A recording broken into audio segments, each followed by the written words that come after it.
Line weight helps us define our sketches so they're clear and easy to read. In this video, I will show you how to use line weight to define a three-dimensional form.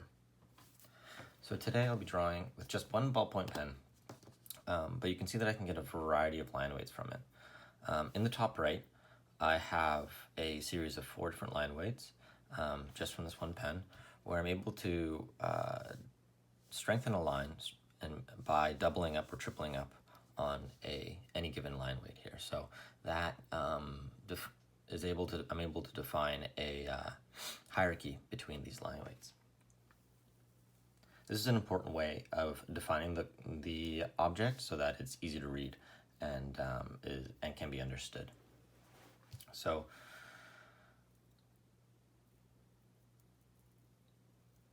here I've drawn a simple form in 3-point perspective, and I've also calculated the shadow that it would be casting, but that's not super important right now.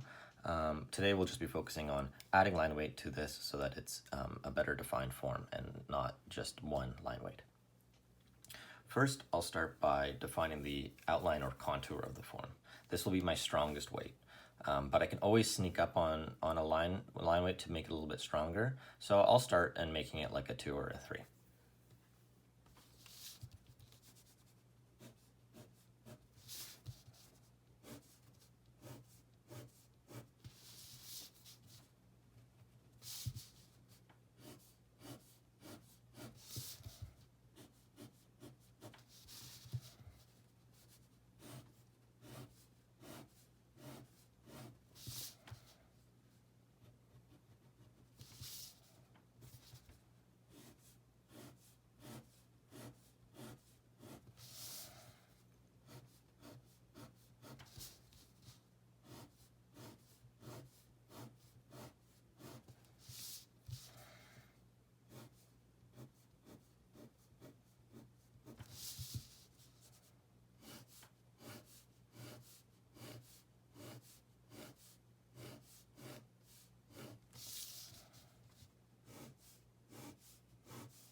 So you can see that I'm rotating my page because I'm trying to get the easiest line that I can draw.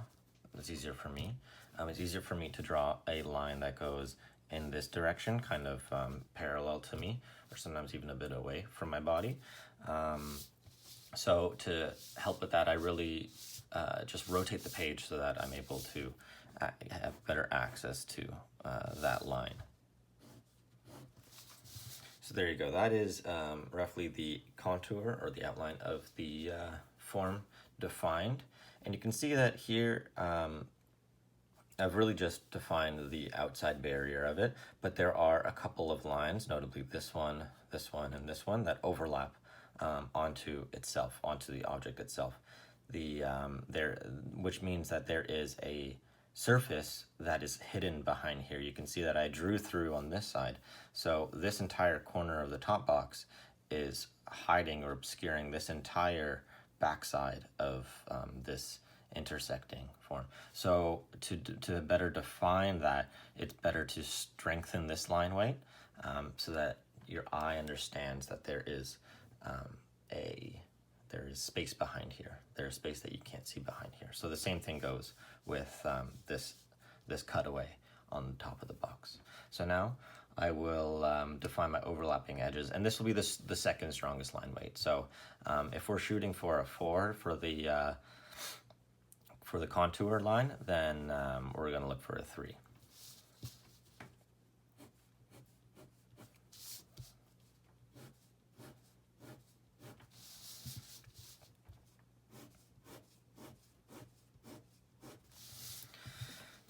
So those are my overlapping edges, and they're looking a little bit similar to the contour line. So I think I'm going to go back and beef up my contour lines a little bit.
Now we've got a lot of these construction lines still left over.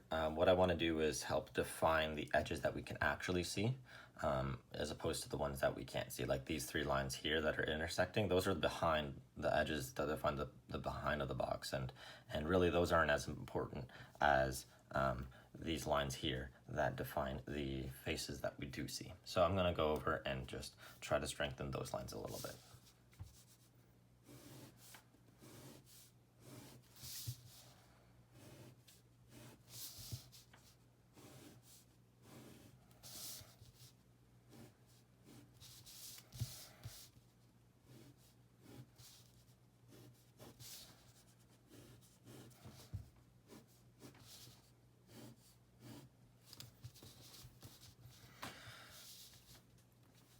So now you can see some form starting to define itself here just by adding a simple hierarchy to some line weights here.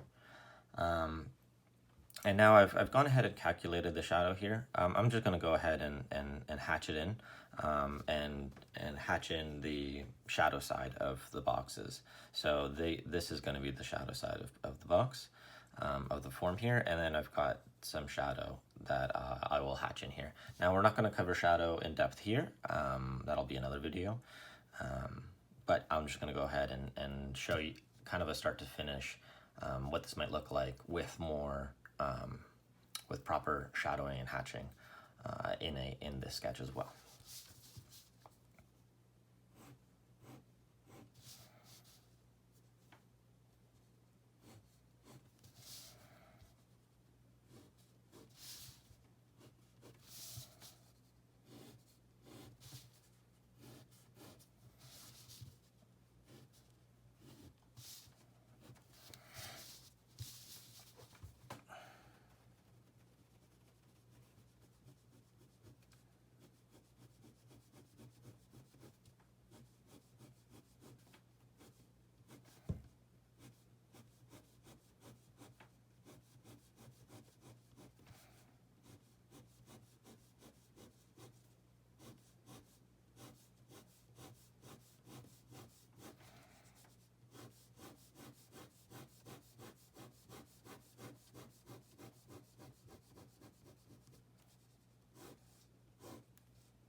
So that's my cast shadow from the form.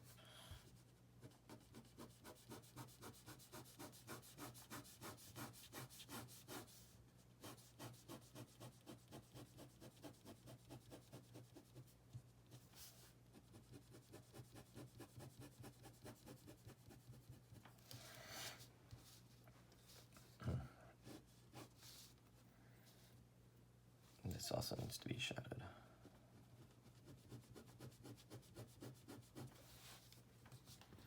There.